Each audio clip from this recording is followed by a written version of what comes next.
Mówiąc o Talerychowie, trudno nie powiedzieć o organizacji, która przez lata w okresie międzywojennym organizowała, wspierała i koordynowała większość działań, które miały związek z upamiętnieniem Talerychowu. I tutaj też przede wszystkim warto tej organizacji poświęcić w tym momencie kilka słów, gdyż większość wiedzy, którą posiadamy obecnie, która była i w okresie międzywojennym wykorzystywane jako źródło historyczne, a także w okresie powojennym pochodzi właśnie dzięki pracy Komitetu Talerychowskiego, później zwanego już w latach 30. Centralnym Komitetem Talerychowskim. Jakie są jego początki? Pierwotnym założeniem było założenie organizacji, która ma za zadanie zrzeszać byłych więźniów obozu internowania w Talerychowie. Jednak bardzo szybko zaczęła się ta organizacja wraz z dużym zainteresowaniem wśród więźniów, oczywiście byłych więźniów, jak i innych osób z terenów dawnej Galicji się rozbudowywać i bardzo szybko stała się bardzo prężną instytucją. Było to możliwe dzięki wsparciu innej instytucji, a mianowicie reaktywowanego w 1922 roku Instytutu Stauropigialnego w Lwowie. Instytut z ogromnymi tradycjami, mieszczący się w jednym takim bardzo symbolicznym ogólnie dla kultury ruskiej, a także ukraińskiej miejscu, czyli dawnej drukarni przy ulicy Blacharskiej 9, obecnie ulica Fedorowa, to jest za kościołem dominikanów w samym sercu Lwowa. Sam komitet, jak wspomniałem, powstał w 1923 roku, nazywał się po prostu Komitet Talerychowski. Cały czas utrzymywał adres właśnie Instytutu Stauropigialnego, czyli ulica Blacharska 9 i tak było do 1939 roku. Nazwy się zmieniały, nazwy ewoluowały. Ta, dzięki której istnieje ten tytuł, czyli Centralny Komitet Talerychowski, uplasowała się dopiero w 1933 roku, natomiast w okresie wcześniejszym tutaj są firmówki komitetu i są też jakby różne nazwy w zależności od etapu funkcjonowania tejże organizacji. Tutaj też ona była bardzo silnie sprzężona samym Instytutem Stauropigialnym, ponieważ większość osób, które tworzyły komitet, również były zaangażowane w zarządzanie i aktywny udział właśnie w życiu lwowskiej Stauropigii. I tutaj mam na myśli przede wszystkim, można by wymieniać wiele tych osób, które angażowały się zarówno w komitet, jak i w Stauropigię. To poświęcę tylko kilka słów dwóm osobom. Pierwszy to jest Antoni Guła, sędzia galicyjski, przez wiele lat absolwent w ogóle Wydziału Prawa na Uniwersytecie Lwowskim.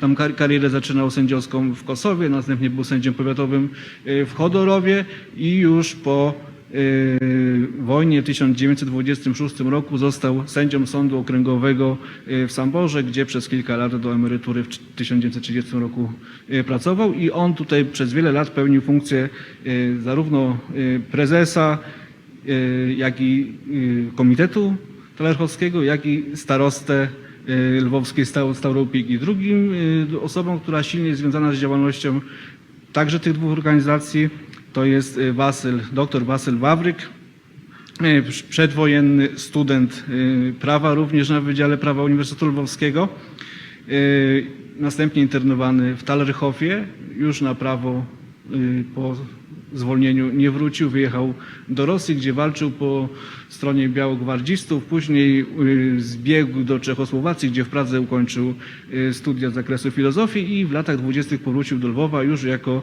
pracownik naukowy, został zatrudniony na Uniwersytecie Lwowskim na Wydziale Filozofii, gdzie przez wiele lat był po prostu profesorem i wykładowcą. To są te dwie osoby, których tylko tak pokrótce chciałem wspomnieć i które faktycznie bardzo dużo włożyły w działalność samego komitetu. Jakie były zadania komitetu? Pierwsza, oprócz zrzeszenia byłych więźniów, to było praca nad uporządkowaniem dokumentów historycznych. W ogóle w latach 20. niewiele w sumie wiedziano, bo nie było dostępu w tym czasie swobodnych do archiwów austriackich, więc posiłkowano się tym, co się faktycznie zdobywało od ludzi.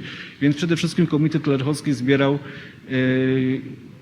informacje, listy, utwory literackie, fotografie, wspomnienia, to co tworzyli byli więźniowie obozu w Tallerhofie, ale też rozsyłali po prowincji małopolskiej, czy małopolskiej zachodniej, czy wschodniej ankiety. To tutaj taką siecią dystrybucji tutaj była sieć czytelni imienia Michała Kaczkowskiego, gdzie zadawano pytania byłym więźniom, jak trafili. Nawet pojawia się tutaj, niestety pewnie nie widać przez światło, ale jest nawet pytanie, czy wiadomo, kto doniósł. I na podstawie takiej ankiety też tworzono listy więźniów. Oczywiście z roku na rok to archiwum i wiedza na temat osadzonych w Tallerhofie się rozszerzała, ale jakby początkowym narzędziem właśnie była taka krótka ankieta, gdzie tworzono pierwszą bazę o więźniach tallerhowskich. Bardzo szybko, bo już po roku działalności zaczęto wydawać almanach tallerhowski, który był przede wszystkim opierał się na zasobie, który został przez ten rok działalności zebrany. W sumie wyszły 4 tomy. Ostatni wyszedł w 1932 roku. Jest to bezcenne źródło do wiedzy o samym Tallerhofie, jak i o osobach w nim osadzonych. Takim koronującym pierwszy okres działalności Komitetu Tallerhowskiego był pierwszy zjazd tallerhowski, który odbył się 31 października w Lwowie. Miał on charakter, było to pierwsze takie masowa uroczystość, gdzie faktycznie zjechało się kilka tysięcy osób. Dokładnie, jak to w informacjach prasowych bywa, nie wiadomo ile, czy to było 10 tysięcy czy 15 tysięcy, w zależności od optyki danego tytułu. Te liczby są różne. Tutaj wiemy, że na pewno była uroczysta msza w cerkwi Przeobrażenia na ulicy Krakowskiej w Lwowie, następnie pochód na cmentarz Łyczakowski, gdzie znajdował się jeszcze taki symboliczny krzyż tallerhowski. Tutaj są 2 okolicznościowe kartki pocztowe właśnie z tego wydarzenia. Komitet oczywiście cały czas działał. Co roku starano się w różnych terminach uczcić pamięć ofiar.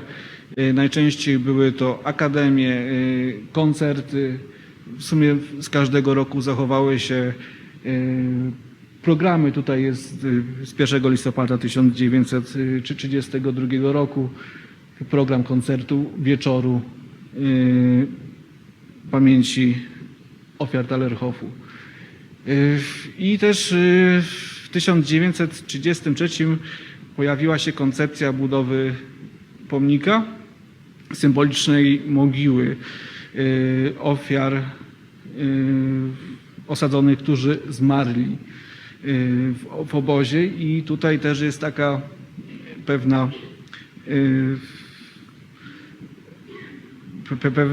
pewien błąd, który datuje ten pomnik, ponieważ on jest ogólnie datowany w powszechnej wiedzy na 1934 rok, natomiast został już zniesiony w 1933 roku, a co się stało w 1934, to powiem dopiero za chwilę. Tutaj jest po lewej stronie projekt niezrealizowany pomnika. Mamy tutaj 2-głowego orła austriackiego, uwięzioną kobietę, czyli to jest personifikacja Rusi, i pomnik po prawej stronie według projektu Lecyka, który już został zrealizowany. I zaproszenie na wydarzenie odsłonięcia poświęcenia pomnika. Po prawej stronie jest karta przejazdowa, którą komitet zorganizował w porozumieniu z Polskimi Kolejami Państwowymi, która uprawniała do zniżki 50% osób, które na taką uroczystość się udawały. Jak Państwo zobaczą albo nie zobaczą, rok później już to było 75%, więc tutaj jest program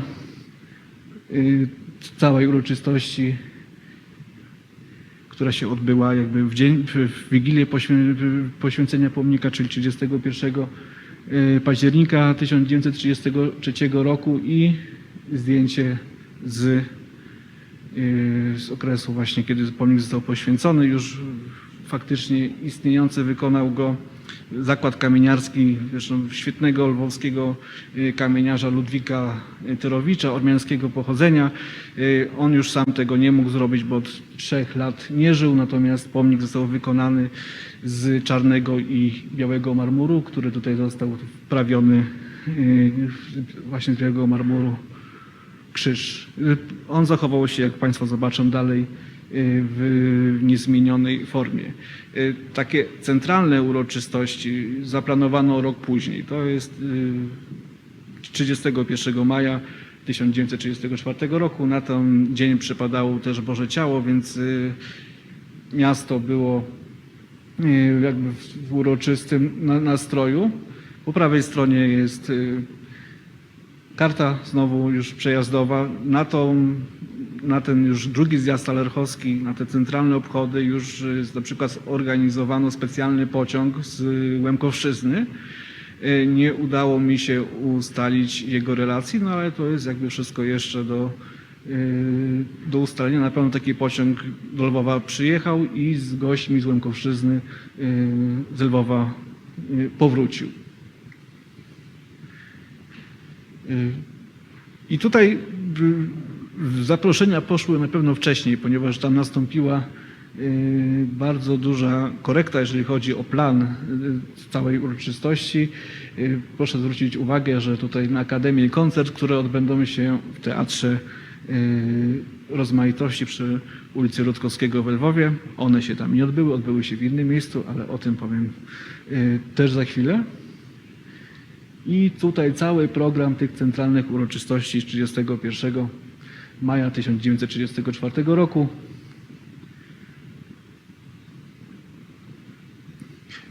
Rozpoczęły się one 2 liturgiami. Grecko-katolicką na Wysokim Zamku, to była liturgia polowa, i prawosławną, która równolegle zaczęła się w cerkwi świętego Jerzego przy ulicy Franciszkańskiej. Tutaj jakby koncelebrowało tą liturgię na Wysokim Zamku 46 duchownych grecko-katolickich z 3 eparchii, z 3 diecezji: przemyskiej, stanisławowskiej i lwowskiej, a także już z istniejącej administracji apostolskiej Łemkowszczyzny. W czasie liturgii poświęcono urnę z prochami przywiezionymi z Talerhofu, z cmentarza zwanego wówczas przez samych talerchowców pod Sosnami. Tak, ten cmentarz w okresie międzywojennym funkcjonował jako właśnie cmentarz pod Sosnami czy pod Sosenkami. Tutaj jest kilka zdjęć już z uroczystości, z liturgii na Wysokim Zamku. I tutaj zrekonstruowałem przebieg procesji, przebieg pochodu. Dokładnie nie wiem, w którym miejscu. Tutaj jest plac za domkiem ogrodnika, taki dość szeroki, więc tam się mogła ta msza odbyć. Następnie pochód na czele z urną cmentarza w Talerhofie udał się tutaj na ulicę Krukową i na skrzyżowaniu z Franciszkańską połączył się z uczestnikami mszy z cerkwi prawosławnej i razem już wspólnie ulicą Krukową i Łyczakowską. Orszak, cały pochód ruszył na cmentarz Łyczakowski pod Pomnik. Pomnik, tutaj tak troszeczkę z rozmachem zaznaczyłem. Pomnik znajduje się teraz przy głównej bramie po lewej stronie i złożono wtedy urnę pod tym pomnikiem. On stał się tak de facto w tym momencie jakby grobem i też pojawiała się w ówczesnej publicystyce jakby określenie mogiła nieznanego więźnia talerchowskiego. Następnie po odprawieniu panachidy przy pomniku cała uroczystość ruszyła do ulicy Łyczakowskiej i uroczystości główne zostały przeniesione na stadion Towarzystwa Gimnastycznego Sokół Macierz, co zresztą się potem spotkało z zarzutami publicystów ukraińskich, głównie związanych z DIW-em, że tutaj taka ścisła współpraca środowisk ruskich z polskim Sokołem, który był tutaj jakby ewidentnie narodowo nastawiony. Więc tutaj się uroczystość zakończyła i jeszcze tutaj kilka zdjęć. W samym pochodzie brały cztery chóry, 3 orkiestry, w sumie około 50 duchownych. Tutaj też zarzucano, że w 28 roku duchownych była 100. Tutaj już tylko połowa z tej tutaj orkiestry jeszcze i pomnik po złożeniu urny po lewej stronie i dzisiejszy widok, jak ten pomnik wygląda. On jest w stanie nienaruszonym, brak tylko jest tutaj tablic bocznych.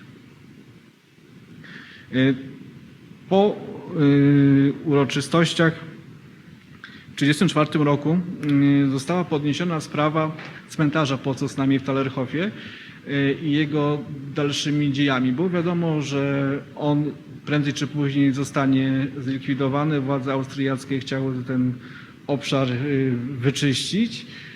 Dlatego też pojawiła się koncepcja utworzenia w Lwowie cmentarza zmarłych czy pochowanych na terenie Talerchofu. Wiązało się to z potężnym przedsięwzięciem, jaką była ekshumacja, eksportacja szczątków do Lwowa i ich ponowny pochówek. Dlatego też tutaj oprócz jakby szukania pomocy w Polskim Ministerstwie Spraw Zagranicznych również kontaktowano się na przykład z arcybiskupem prawosławnym z Filadelfii Adamem Filipowiczem, który również był nawet po części stroną w tym przedsięwzięciu.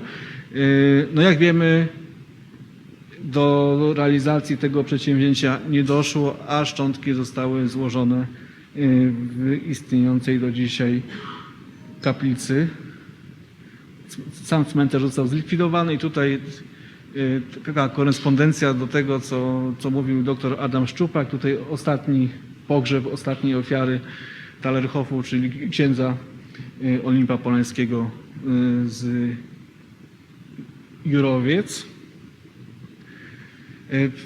Takim kolejnym przedsięwzięciem, które już pojawiło się w sierpniu 1934 roku, który komitet chciał zrealizować, było założenie stałego Muzeum Talerchowskiego, które miało skupiać pamiątki, sztukę obozową, ale przede wszystkim miało stanowić taki punkt stały już na mapie jakby pamięci, że będzie muzeum, będzie instytucja, która będzie zajmowała się tym tematem. Oprócz wystawy czasowej też temat nigdy nie został zrealizowany. Tutaj z almanachu kilka pamiątek, które miały się docelowo w tym muzeum znaleźć.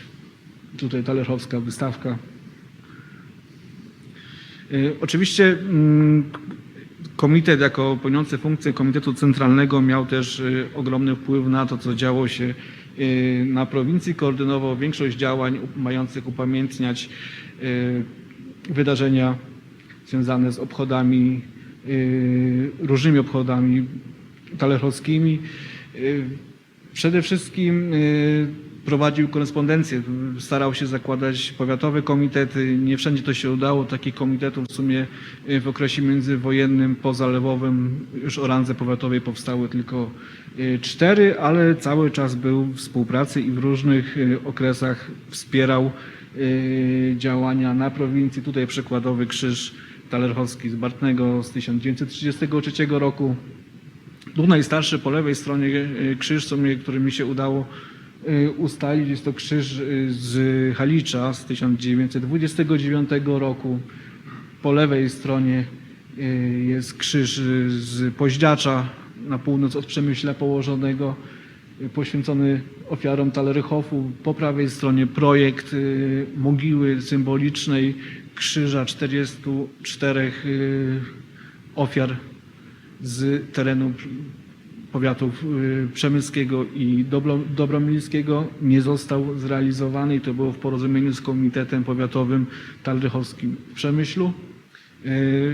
Także z 1933 roku, 4 czerwca w Tyliczu odbyły się duże uroczystości talerchowskie. Jak Państwo tutaj wprawnym okiem zobaczą, to jest główny krzyż talerchowski. Tutaj uroczystość nazywała się uroczystością wkopania krzyża. Tutaj widać krzyż, który mamy po prawej stronie. Jest to nagrobek księdza Emiliana Węchrzynowicza, który był więziony do 1917 roku w Talerchofie i w wyniku słabego zdrowia, które stracił w obozie, zmarł w 1919 roku i bez wątpienia jakby te uroczystości były również związane z upamiętnieniem jego osoby. Tutaj też nawiązując do tego, co mówił dr Szczupak, jakby uroczystości talerchowskie, czy mapa uroczystości talerchowskich oczywiście pokrywała się z mapą parafii, miejsc, skąd pochodziła większość osadzonych w obozie. No, czyli tutaj przede wszystkim mamy Łemkowszczyznę, mamy Bieszczady, duże ośrodki miejskie, ale przede wszystkim Sokalszczyznę. Tam było w sumie najwięcej, jakby popatrzeć, form upamiętnienia, także okolice Kamionki Strumiłowej. Często duchowni grecko-katolicy odmawiali lokalnym komitetom, lokalnym organizacjom poświęcenia krzyża. No i też już w latach 30., w 1934, 1935 roku pojawiały się, oczywiście to wszystko się nie odbywało tak, że delegacja szła i kogoś zastraszała, ale odbywało się też, że skoro zarówno kuria, jak i już na miejscu parafia nie zgadza się na upamiętnienie formą krzyża Talerchofu, no to w takim razie parafia przechodzi na prawosławie. I takie już na poziomie kurii diecezjalnej w Przemyślu takie argumenty bardzo działały i faktycznie księża grecko-katolicy nawet wbrew własnej woli dokonywali poświęceń. W przypadku tego prelegenta mam więcej odwagi, żeby mu przerwać. Prosimy kończyć. Już kończymy. Wspomniałem wcześniej, że jakby tutaj też pewnym takim medium, jeżeli chodzi o upamiętnienia talerchowskie, była organizacja bardzo prężnie działająca, czyli czytelnia imienia Michała Kaczkowskiego i między innymi ona koordynowała też wiele upamiętnień. Tutaj taki przykład, gdzie faktycznie czytelnia Kaczkowskiego była inicjatorem wzniesienia pomnika talerchowskiego w Pielgrzymce, który już dzisiaj się na samym początku pojawił. Tylko jeszcze ostatnim już zdaniem. Komitet Talerchowski no to jest temat, który jest tematem niezwykle szerokim. Ja go tak naprawdę tutaj tylko go spłyciłem. Z uwagi na to, że funkcjonował on tak naprawdę może nieformalnie, ale fizycznie w ramach lwowskiej Stauropigi, całość dokumentacji trafiła do Centralnego Archiwum Historycznego w Lwowie. Mamy nadzieję, że uda się kiedyś to, znaczy to już jesteśmy na dobrej drodze, żeby to w całości przynajmniej rozpoznać, a może częściowo również opracować. Dziękuję uprzejmie.